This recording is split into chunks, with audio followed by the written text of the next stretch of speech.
Very good morning, everyone. In this video, I am going to discuss about Institutional Animal Ethics Committee.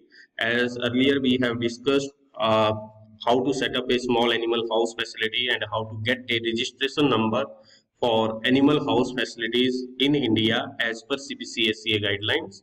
And after getting the registration number of animal house facilities, the next step is you have to constitute a committee, and that committee name is Institutional Animal Ethics Committee. As its name indicates, this committee would be constituted by institute. But yes, some members from the institute and some members would be from CPCSCA nominated members. So this committee will be constituted for 5 years. After 5 years, this IAC has to be reconstituted, and during the reconstitution of IAC, it has been clearly written in the guideline half of the members of IAC should be replaced with a new one. So as I told you, some member from the institute and some members will be nominated by the CPCSCA. So from establishment, total member will be 5, and from CPCSCA nominated member will be 3. So two would be scientists from different biological discipline, one would be your veterinary doctors, and that will be recruited by institute, not by the CPCSCA. One will be the in charge of animal house facilities, and one will be your biological scientist. And from these 5 members, which is which is constituted by your establishment, one member will act as a chairperson of the committee, and one member will act as a member secretary to conduct IAC meeting. So it's depend upon the institute. Institute will nominate among from these 5 members. One will be as a chairperson, and one will be the your member secretary. In some cases, if suppose your chairpersons could be your administrative head, and that administrative head is from non-biological discipline, so in that case you have to be include one more members. Then in that case your total member from the establishment will be 6. From CPCSCA, nominated members are your main nominees and link nominees, and link nominees particularly attend the meeting when your main nominee is not available for IAC. What main nominee has to give in a writing to the chairperson of the IAC that due to these reasons I am not available to conduct this particularly in this meeting. So in that case, link nominees can attend the meeting. Scientists from outside the institute will be nominated by the CPCSCA, and socially aware members also will be nominated by the CPCSCA. So total members in the IAC will be your total 8 members. So from these 8 members, to conduct a IAC meeting, minimum 6 members are required. Otherwise, you can't conduct a meeting.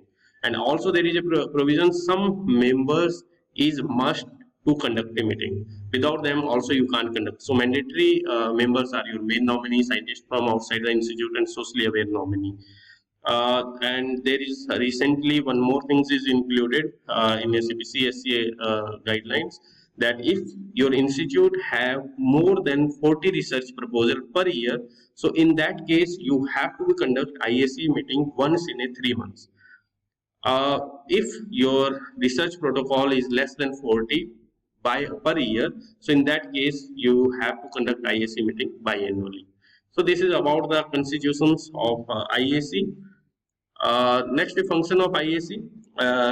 IAC major objective is to review the experimental protocol, and that informations would be available in the form B. When investigator will submit the protocol related information which they are going to do on animals in form B, and that form B will be evaluated by the IAC and make a decisions whether there is a minor correction is required, major correction is required, or they have authority to reject protocol also in case of small animals. After completion of the meeting, the copy of minutes of meeting is required to send by the member secretary of the IAC to the member secretary of CPCSCA.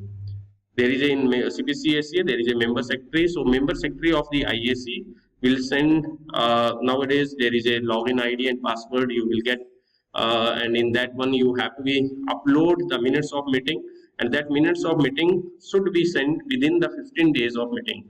Otherwise your meeting will be considered invalid, it's not valid. So that is mentioned in the guideline clearly. Other function of IAC, they can check the final reports of the experimental protocol. They can ask about the SAE if there is any serious adverse event happens during conductions of the protocol.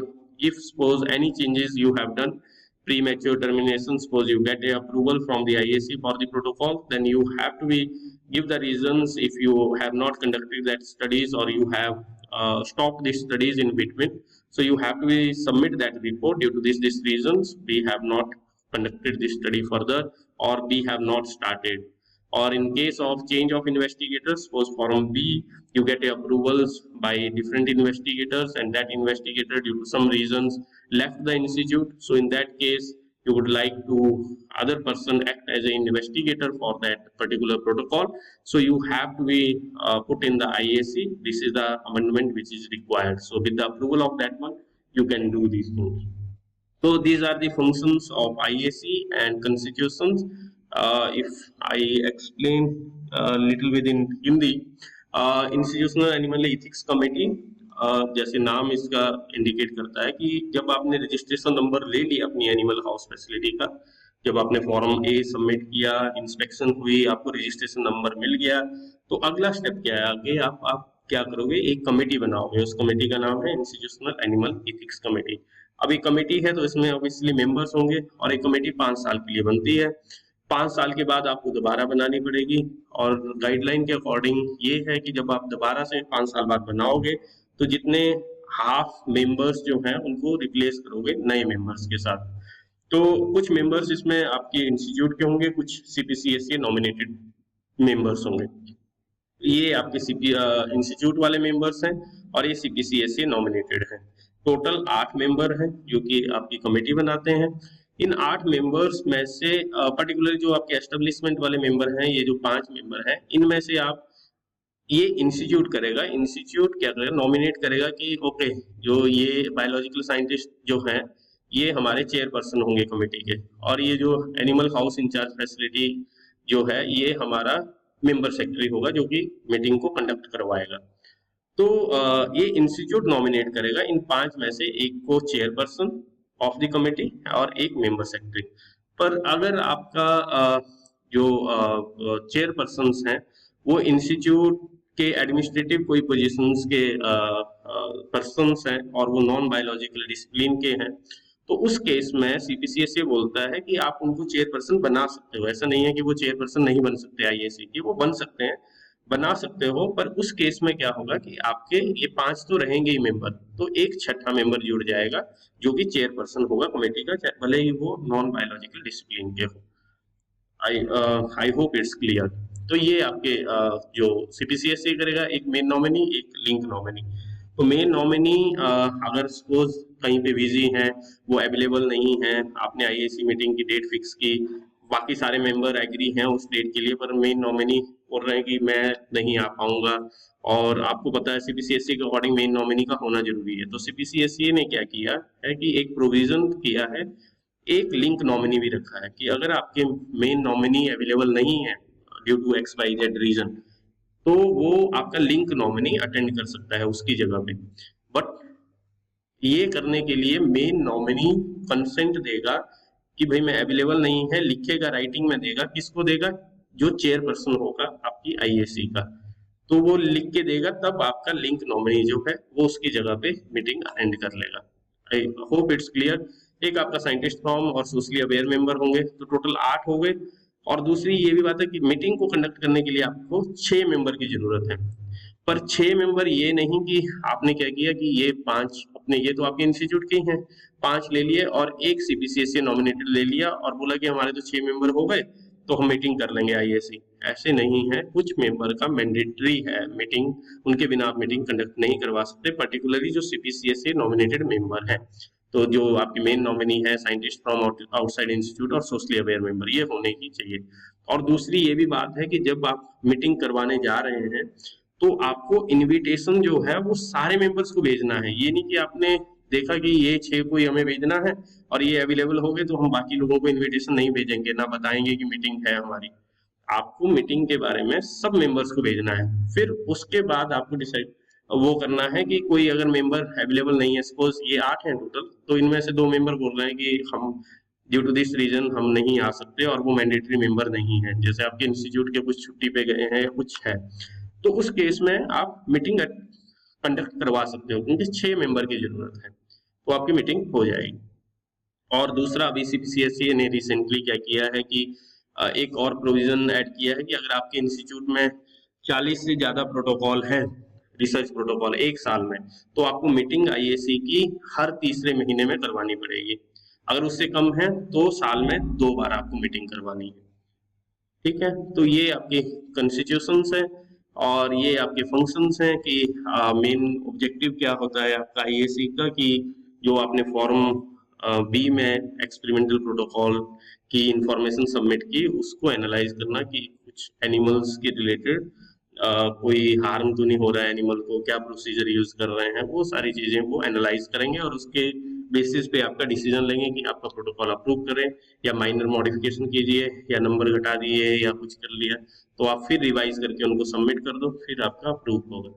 दूसरा ये है कि meeting आपकी खत्म हो गई तो फिर आपको क्या करना पड़ेगा, जो मेंबर सेक्रेटरी होगा कमेटी का, वो मिनट्स ऑफ मीटिंग बनाएगा और मिनट्स ऑफ मीटिंग सारे मेंबर साइन करेंगे, फिर चेयरपर्सन अप्रूव करेगा और उस मिनट्स ऑफ मीटिंग की कॉपी आप स्कैन करके, जो आपके इंस्टीट्यूट को लॉगिन आईडी और पासवर्ड मिला होगा उस पे आप स्कैन करके उस पर अपलोड कर दीजिए।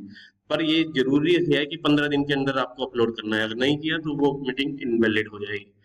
और आईएससी क्या काम करती है कि आपका फाइनल रिपोर्ट आईएससी पूछती है हर मीटिंग में कि पिछली बार जो हमने अप्रूव किए प्रोटोकॉल उनका क्या स्टेटस है। अगर कोई कंप्लीट हो गए तो उसकी कंप्लीशन रिपोर्ट दीजिए, फॉर्म डी दीजिए। सीरियस एडवर्स इवेंट्स कुछ हुआ तो उसकी रिपोर्ट दीजिए। कोई चेंजेस की है आपने, मीन्स आपने अप्रूवल तो ले ली पर आपने स्टडी स्टार्ट नहीं की due to X Y Z reason, तो उस केस में भी आपको वो क्लोज करवाना पड़ेगा प्रोटोकॉल। अगर आपका इन्वेस्टिगेटर चेंज हो गया, कि मान लो कोई और इन्वेस्टिगेटर था जिसपे फॉर्म भी, पर उसके बाद वो इंस्टीट्यूट छोड़ दिया उसने, या कुछ कोई भी रीजन हुआ और दूसरा इन्वेस्टिगेटर उस प्रोटोकॉल को कंटिन्यू करना चाहता है, तो then you have to be write application, means आपको रिपोर्ट देनी पड़ेगी कि we would like this amendment, तो आईएससी अप्रूव करेगी, then you can do. So I hope it's understood. Thank you very much.